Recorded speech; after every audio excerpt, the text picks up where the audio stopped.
Olá, eu sou a Luca, locutora da Rádio Rock de São Paulo, também sou estudante de psicologia. Hoje, no Cada Caso um Caos, a gente vai falar sobre um dos nomes mais citados aqui nos comentários, o vocalista do Joy Division, Ian Curtis. Dando uma geral, vamos lá. O Curtis nasceu dia 15 de julho de 1957 na Inglaterra. A família era super da correria, assim, bem simples, né, de classe operária. Ele era o filho mais velho do Kevin e da Doreen Curtis. Foi criado com pouca grana, mas assim, muito amor. Os pais diziam que desde bem pequenininho ele já tinha uma vocação intuitiva para a música. Compunha letras belíssimas e também escrevia poesias. Tímido, inteligente, amável, brigava, ficava puto, depois ficava recluso, ficava quieto. Naquela época ninguém falava de bipolaridade, mas muitos dos amigos, né, inclusive da própria banda, falam que esse era o caso. Na idade escolar, ele sempre foi bom aluno, principalmente assim nas áreas de humanas e artes. Acabou virando uma referência assim entre os colegas, né? Porque era muito talentoso, fazia muita coisa diferente, todas bem legais, então os coleguinhas ali piravam. Foi um moleque bem precoce, né? Ia com as 10 nos projetos, ele era muito conhecida pela intensidade, né? Para você ter uma noção, quando ele tinha só 11 anos, ele ganhou uma bolsa de estudos e foi a partir daí que ele começou a pirar total, assim, filosofia, literatura e virou um fã, assim, absurdo de um cara, um poeta chamado Tom Gunn. Ele escreveu muita coisa ligada à homossexualidade e também drogas, né, o Tom Gunn. Com os 12 anos, o Ian Curtis, ainda sem grana, gostava de afanar uns disquinhos aqui, outro ali, dava de doido e saía da loja com algum disco ali dentro da sacolinha do Gato Félix, com aquela cara de paisagem. Nessa fase ele já estava pego no mundo da música, montou algumas bandas, colecionava vinis e trabalhava numa loja de disco, tipo a Hi-Fi, Bill Box, né, que os mais old school aí vão lembrar. Também vendia instrumentos musicais e tudo ligado a esse estilo de vida, né? Nessa loja, ele vivia tentando fazer uns contatinhos ali, né? Uns contatinhos musicais, para realizar o grande sonho de ter uma banda e não sobreviver, mas viver de música. Pouca grana, teve outros vários empregos, inclusive no Ministério da Defesa, que é o departamento do governo britânico responsável pela execução da política de defesa feita pelo governo do Reino Unido, sacou? Ele também fazia serviço social, né, visitando idosos como parte de um programa escolar, porém, enquanto ele visitava os idosos, ele e os amiguinhos dele passavam a mão nos remédios dos veinhos e depois fazia um encontrinho com os migos e, ó, tuchava lá os remédios para dentro. E numa dessas, ele quase bateu as botas. Ele se encheu de um remédio chamado Largactil, a base é clorpromazina, e é um antipsicótico muito usado aí com prescrição médica no tratamento para esquizofrenia. Tomou o remédio, foi para casa e apagou. O pai que encontrou ele inconsciente no quarto levou para o hospital e fez uma lavagem estomacal. Passou assim, raspando. Ele também trabalhou como assistente num escritório que cuidava de pessoas que reclamavam dos seus benefícios da lei por invalidez. Uma dessas pessoas era uma garota epilética que ficou muito amiga do Ian, mas que infelizmente morreu por causa da doença. Uma das suas grandes músicas, né, She Lost Control, que segundo Bernard Sumner, que era do Joy Division e é do New Order, esse som foi feito para ela. Até então, o Ian nunca tinha tido nenhum episódio de epilepsia, coisa que aconteceu pouco tempo depois, mas já já eu chego lá. Peraí. Onde eu parei, tá aí crescendo, tá 17 anos. Quando ele fez lá 17, ele conheceu a Deborah Woodruff, uma parte, né, dos marcos da vida dele, se apaixonou, casou, tiveram uma filha. Ela falou que ele era super ciumento e controlador, não deixava ela ter amizade com homem nenhum. Não é regra, né, mas é meio comum assim, né, que quem desconfia demais do outro sem ter motivo é porque desconfia de si mesmo, porque já andou aí aprontando, né? O Ian era mega encanado de tomar uma gaia, tinha medo de ser chifrado e parece que ele estava chifrando a mulher há mais de ano com uma garota belga, a Anneke Hanoré. Aliás, ela era vegetariana e ele falou que também virou vegetariano, mas comia umas carninhas escondidas dela. A Honoré, muitos anos depois, disse que o relacionamento deles era platônico e muito infantil, não era sexual, ele estava sob medicações, o que resultava em algo não físico. Ela finaliza dizendo que as pessoas podem dizer o que quiserem, mas ela é a única que ainda tem as cartas dele. Mas aí o que aconteceu? Ela morreu, infelizmente, aí de câncer em 2014. Ali perto da época que o Ian casou com a Deborah, ele estava montando o Joy Division com o guitarrista e tecladista genial, Bernard Sumner, e também, né, com o igualmente talentoso Peter Hook, que é o baixista e vocal, né? E o Steve Morris, percussionista e batera. Depois que o Joy Division acabou, os três formaram o New Order e bombou, né? Bom, o Joy Division virou referência de banda dos anos 80 com uma pegada bem melancólica, né? Venderam muitos discos, principalmente por conta de uma das músicas mais conhecidas, né, da década de 80, que é a Love Will Tear Us Apart. Esse som foi lançado um mês depois que ele morreu. A letra descreve alguns problemas no relacionamento dele com a esposa, a Deborah. A pedido dela, o título da música foi colocado na pedra do túmulo do Curtis. O Ian Curtis teve uma educação assim, musical muito de clássicos, assim, né? Muito Doors, Bowie, Velvet Underground, Iggy Pop. E uma atenção aqui pro Roxy Music, que é uma banda do Brian Ferry, aquele que depois fez carreira solo, estourou com a música Slave to Love e tal, né? O Roxy Music era uma pota banda legal. Se você quiser procurar saber, vou indicar aqui duas músicas, Avalon e More Than This. Entre os famosos, né, que são fãs do Ian Curtis, tem os caras do Smashing Pumpkins, do Killers, Radiohead, Renato Russo, Nine Inch Nails, sei lá, mas sei lá quem. Uma fila gigante de gente que adora os caras. Infelizmente, em 1980, com só 23 anos, o Ian Curtis se enforcou na cozinha da casa dele.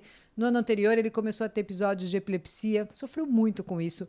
O Ian sentia que podia morrer a qualquer momento, deitou com as 10 em remédio, álcool, cigarro, virava à noite na cama com insônia, fritava. Tudo isso só piorava a doença. E aí entra no looping, né? Os médicos vão dando mais remédio, esses remédios acabam aumentando a depressão, a ansiedade, instabilidade de humor e tal. A Débora disse que ele era mesmo assim muito instável, né? Ela chegou, para você ter ideia, a ter medo da vida da filha na mão dele. Quando a filha nasceu, em abril de 1979, o Ian não quis segurar ela no colo, ficava muito puta com qualquer coisa e muitas pessoas em volta tinham medo que ele tivesse um ataque e acabasse machucando a bebê. Com a esposa, ele era super ciumento.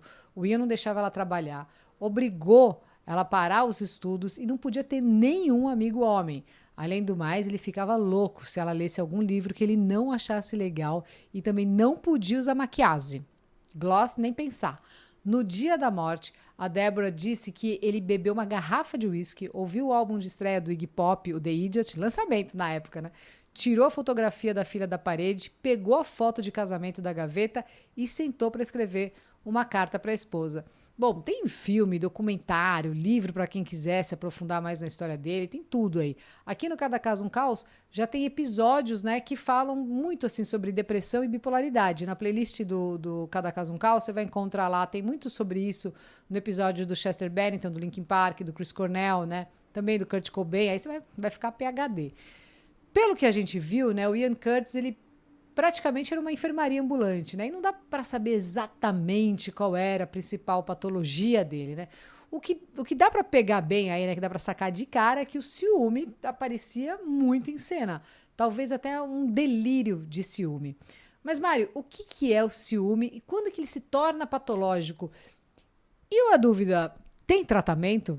Fala aí, nosso querido psicanalista, psicólogo, ele é demais, mestre em psicologia clínica, Mário Sérgio Picorelli. Manda aí, Mário. Olá, Luca e pessoal, um grande abraço. Hoje nós temos o episódio do Ian Curtis e a questão dos seus ciúmes. Falo ciúmes no plural porque o ciúme é um espectro que pode ir do normal ao patológico. Dando uma geral, como diz a nossa amiga Luca. No princípio desse mês de julho, a polícia do Rio de Janeiro resgatou uma mulher que era mantida em cárcere privado pelo marido ciumento por 8 anos.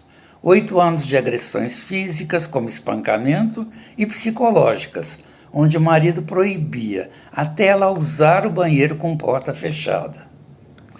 O que é o ciúme? E quando ele se torna patológica, como a desse marido perturbado? De acordo com Freud, existem 3 graus de ciúme.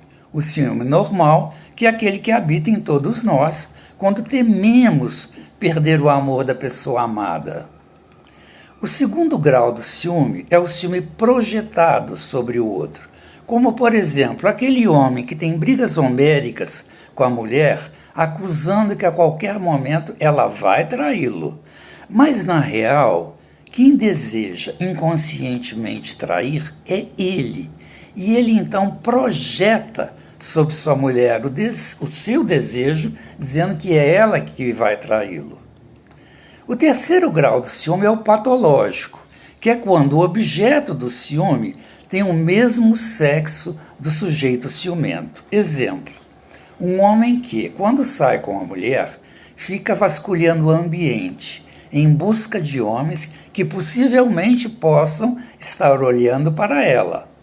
Este homem, no fundo, não está prestando atenção na sua mulher, ele está prestando atenção nos homens. Embora ele não saiba, porque é inconsciente, o ciúme pelos homens revela um desejo homossexual latente. Voltando ao caso do marido que mantinha em cárcere privado a mulher no Rio de Janeiro, sim, é um ciúme patológico.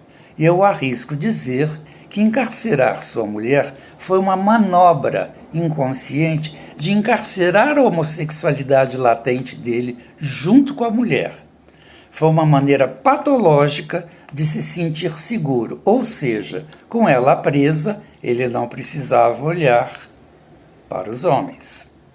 O ciumento ou a ciumenta procuram tratamento, sim, quando o relacionamento amoroso ameaça ruir diante da pressão do ciúme, ou quando ela ou ele correm o risco de serem enquadrados pela lei. Um beijo a todos!